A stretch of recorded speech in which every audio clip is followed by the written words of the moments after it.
새 메뉴를 만듦에 있어서 우선 첫 번째 가장 먼저 어떤 음료를 만드는 데 있어서는요, 이름이 굉장히 중요합니다. 보통은요, 이름을 정해놓고 만들기도 하고요. 이제 저 같은 경우는 맨 마지막에요, 레시피가 이제 픽스된 완전한 음료를 맛보고 난 다음에 정할 때가 보통 많은데, 음, 뭐 종종 사실 중간에 만드는 과정에서도 이름이 퍼뜩 떠오르기도 합니다. 지금 제가 메뉴 생딸기 동동과 그리고 저희 딸기 라떼 메뉴를 가지고 왔어요. 이렇게 이 음료는요, 이게 생딸기 동동이고 이게 딸기 라떼인데요. 지금 이 메뉴는 지금 저희 매장에서 두 개 다 저희 매장에서 한참 잘 나가는 음료예요. 물론 뭐 저희 매장에만 있지는 않죠. 그래서 뭐 여러 매장에서 사실 볼 수 있는 핫한 봄 메뉴이긴 한데요. 뭐 이렇게 같은 메뉴가 비슷한 맛의 음료가 사실 두 가지로 있는 거는 그렇게 많지 않은 상황인데 이 시그니처 메뉴가 있기 때문에 이제 두 가지가 있는 거예요. 이 생딸기 동당 같은 경우는요, 봄에 나오는 그 과일인 딸기로 가지고 만드는 건데, 실제로요, 생딸기는 봄에 나오지만 그 냉동 딸기 같은 경우는요, 사계절 내내 어느 때고 언제고 뭐 계절에 사실 상관없이 만날 수 있는 그 제품이기 때문에 그 또한 음료 또한 언제 어느 때에 항상 마실 수 있는 음료입니다. 이러한 그 딸기 라떼를요, 제가 기억하기로 한 3년 전, 4년 전 봄에요, 우연하게 이제 그 생딸기가 아닌 냉동 딸기로 가지고 만들던 이제 딸기 라떼를요, 우연하게 이제 생딸기로 만들게 됐어요. 근데 딸기 라떼를 만들어서 보니까 음료의 색깔하고 맛의 진하기가 정말 마음에 들지 않더라고요. 냉동보다도 못했던 거죠. 그래서 이제 기존의 그 냉동 딸기를 사용했었던 그 딸기 라떼에서 변형을 시키고요. 그다음에 생딸기가 동동 떠 있는 모습의 모양을 보고 제가 생딸기 동동이라고 이름을 붙였습니다. 물론 가격이 조금 더 비쌉니다. 여기 혹시 보이는지 모르겠는데 여기 딸기가 이렇게 동동동동 떠져 있는 거를 볼 수 있어요. 물론 그 기존에 있는 딸기 라떼는요, 그니 기존에 우유를 포밍 해가지고 얹고 놓고요, 그 위에다가 냉동 딸기 시럽을 저희가 만든 걸로 가지고 위에 얹었다라고 한다면 실제로 이 음료를 더 좋아하시는 분들도 있어요. 이 생딸기 동동보다. 이렇게 만들었다면 얘는 24시간 생딸기를 가지고 냉침을 합니다. 여기 안에다가 차폐해서 넣어가지고 은은한 생딸기의 맛이 굉장히 그 우유에 잘 배어져 있고요. 거기에 딸기 청을 집어넣었기 때문에 색깔에서도 맛에서도 굉장히 보완을 잘한 편인 거죠. 그래서 제가 이거에 이제 이름을 지을 때요, 이 후보에 올랐었던 것 중에 하나가 부딸이었어요. 부딸. 뭐라고 저희 매장 직원들이 뭐 부자 딸내미냐 뭐 이런 얘기도 했었는데, 사실 그 부딸이라는 이름을 짓게 된 거가 그 술 이름 중이에요. 부의주라고 해서 뜰 부자에다가 개미 의자를 쓴 그 동동주죠. 그러니까 그 동동주의 이름을 부의주라고 했는데, 술 위에 밥알이 그 동동 떠 있는 모양이 개미 같다라고 해서 붙여진 이름이거든요. 근데 그 이름 제가 이제 그 칵테일 가르치고 뭔가 가르칠 때 이 부위주에 갑자기 꽂힌 거예요. 그래서 제가 그 이름으로 따갖고 딸기가 동동 떠있다 그래서 붓딸 이렇게 해서 그렇게 이름을 붙이면 어때? 라고 했더니 사람들이, 저희 직원들이 다 이름 별로라고 이렇게 얘기를 해서 제가 딸기가 그냥 동동 떠있는 모습에서 생딸기 동동으로 이제 이름을 붙인 거죠. 이렇게 이제 음료에 있어서요, 사실 가장 먼저 마주하는 것이 그러니까 음료의 이름인데요. 그 이름은 긍정적인 느낌을 주는 이름이 좋겠죠. 자, 제가 딸기 라떼, 이 생딸기 동동인데요, 이렇게 고객들한테는 많이 흔들어서 드세요 라고 말씀을 드립니다. 자, 흔들었더니 색깔이 이렇게 변했어요. 자, 이렇게 해서 제가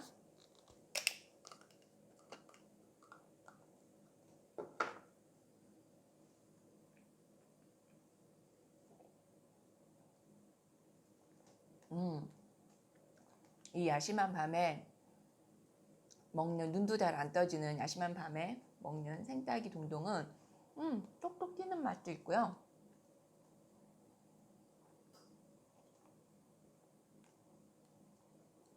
과하지 않은 달달함이 저의 지침을 살짝 위로해 주는 것 같습니다.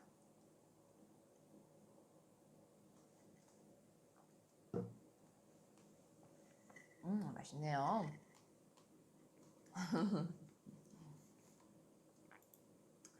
자, 그 다음은요, 입맛에 관한 건데요. 사실 입맛은요, 교육과 그 문화적 배경에 영향을 받는다라고 생각을 합니다. 예를 들면요, 여러분 혹시 동남아 여행에서 아니 요즘엔 또 그 한국 음료 시장에서 코코넛 워터를 볼 수 있는데요. 저희가 코코넛 워터를 처음 만났을 때 정말 저는 정말 큰 기대감을 가지고 이제 바로 딴 코코넛 열매 꼭지를 이렇게 딱 따가지고 빨대를 넣고 마셨을 때 그때 그 밍밍함, 그 당황감을 사실 잊지 못합니다. 여러분도 그런 기억 있으신가요? 네, 사실 동남아 사람, 이제 제가 생각하는 동남아 과일이다라고 한다면 아주 진하고 달콤하고 뭐 그런 음료를 이제 기대를 했는데 마셨는데 약간 찝찝하고 밍밍하고 이게 뭐야 라는, 그리고 또 이제 더군다나 시원하지도 않았었거든요. 그래서 그 맛에 얼마나 놀랐던지 제가 얼음하고 있으니까 그걸 이제 사준 그 여행 가이드가요, 제 표현에 사실 당황을 했어야 되는데 당연함을 얘기를 하더라고요. 그래서 제가 민방에서 이렇게 웃으니까 이게 이제 사실 한국에서 경험하지 못한 문화적 배경의 차이에서 왔다라고 이제 생각이 들어요. 그래서 사람이요, 먹고 마시는 것에서 이제 특히 이제 교육하고 문화적 배경의 영향을 많이 받기 때문에 나의 미각적 감각과 그리고 느껴지는 감정은요, 다른 사람과 다를 수 있죠. 그리고 이러한 모든 것은요, 그 체험을 통해서 한 그런 경험에서 새롭게 발전될 수 있다라고 생각이 됩니다. 그리고 세 번째, 시간의 다름입니다. 음식 그리고 특히 배고픔으로 먹는 음식과 달리요, 음료는요 아주 더욱더 그 시간에 따라서 욕구가 달라지는 게 특징인데요.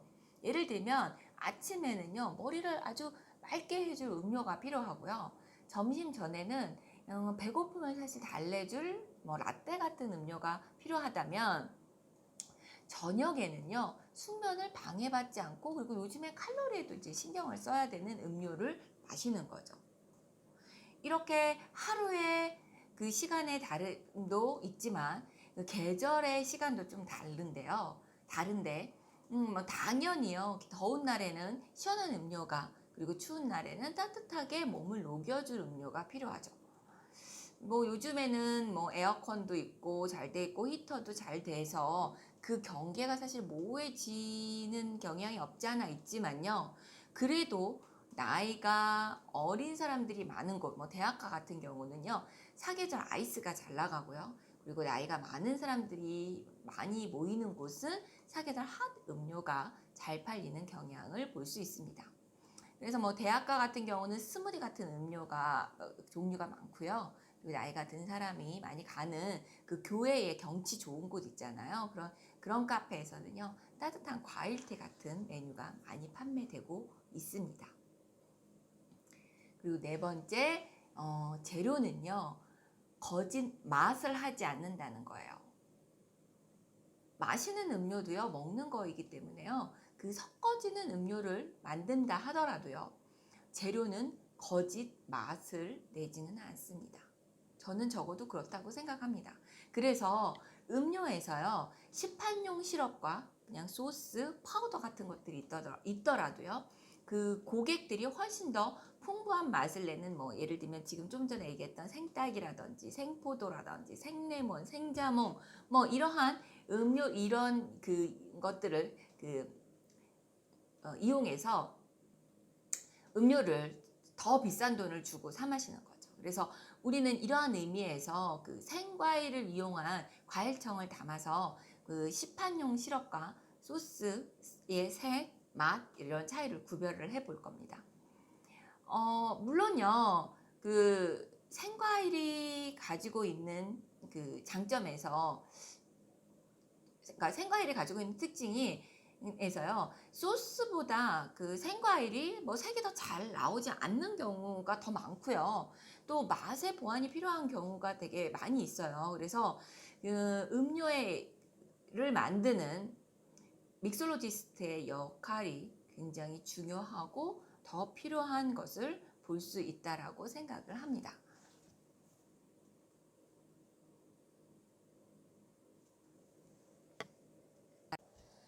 다섯 번째, 음료를 만듦에 있어서 균형은 매우 중요한데요. 맛의 그 베이스와 함께요. 개선제나 고미제, 그리고 색깔, 강도, 텍스처, 뭐 이런 것들의 치우침이 없이 만들어져서 판매되는 음료로서의 가치를 가져야 되기 때문이라고 생각합니다. 그리고 여섯 번째, 풍미의 조합입니다. 얼핏 봐서는요, 사실 어울릴 것 같지 않은 재료들이 이렇게 서로 만났을 때 의외의 맛을 내는 걸 저희가 종종 볼 수 있는데요. 저의 경험상 버블티가 사실 그런 경우였었어요. 버블티에 그 타피오카 펄이 들어있잖아요. 그런데 저는 그 미끈미끈하고 약간 뭐 쫀득하다라고 얘기하지만 뭐 어쨌든 그 비주얼도 사실 별로라고 생각했던 그런 이 타피오카 펄이요. 버블티로 태어나면서 엄청난 브랜드를 만들어낼 정도로 인기가 있었잖아요. 그래서 이런 이 의외의 조합을 만들어내기 위한 각고의 노력은 정말 두말할 필요도 없고요. 그걸 통해서 그 새로운 음료가 탄생될 수 있다라는 거를 저는 볼 수 있었습니다. 그리고 이제 일곱 번째로요. 음료를 만듦에 있어서 그 굉장히 중요한 최적의 온도 찾기입니다. 음식에도 그 뚝배기에다가 뜨겁게 끓일 음식인지 아니면 얼음 동동 차가운 냉면인지에 따라서 저희가 용기도 다르게 하고, 그다음에 음식에 이제 뭐 지감이라든지 같이 그 맛있게 먹을 수 있는 온도들이 다르잖아요. 이런 그 맛있는 온도가 있기 때문에 특히 뭐 이렇게 단맛이 많이 나는 음료들은요, 차갑지 않으면 사실 되게 느끼하게 느껴지거든요. 그리고 그 따뜻하게 마실 핫초코 같은 경우를 미지근하게 마시면 정말 맛이 없어요. 그래서 이런 차가운 거는 차갑게, 뜨거운 건 뜨겁게, 그렇게 마시는 음료의 그 최적의 온도를 찾는 것은 굉장히 중요한 것입니다.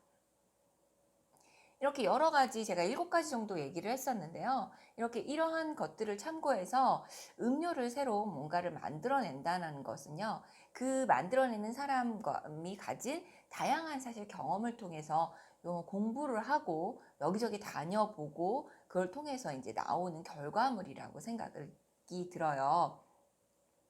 그러면 이제 새로운 음료를 만들기 위해서 주의해야 할 사항도 있겠죠, 당연히. 그래서 좀 제가 생각을 해봤는데, 첫 번째는요, 음료는 사실 밀푀유가 아니라는 말을 하고 싶어요. 밀푀유 알죠, 여러분? 그 프랑스 디저트 중에요, 그 페스츄리를 이렇게 겹겹이 쌓아서 만드는 거 있잖아요. 그래서 이게 이제 뭐 변형으로 밀푀유 라베, 뭐 밀푀유 돈가스, 뭐 이런 여러 것들이 변형으로 이제 겹겹이 쌓았다라는 의미로 해서 그 음식들이 이제 생겼는데요. 음료를 만들다 보면요, 뭔가의 새로운 음료를 만들기 위해서 이렇게 겹겹이 많이 쌓는 경우들을 사실 종종 저도 하거든요. 근데 이렇게 많은 것들을 쌓으면요, 무슨 맛인지도 사실 알 수가 없고, 그리고 시간적으로, 그리고 무엇보다도 이게 판매돼야 되는 음료인데 경제적으로도 좋지 않기 때문에 지나친 믹스는 피해야 된다라고 생각합니다. 그리고 두 번째, 음료를 만들 때 너무 달달이를 만들지 않습니다.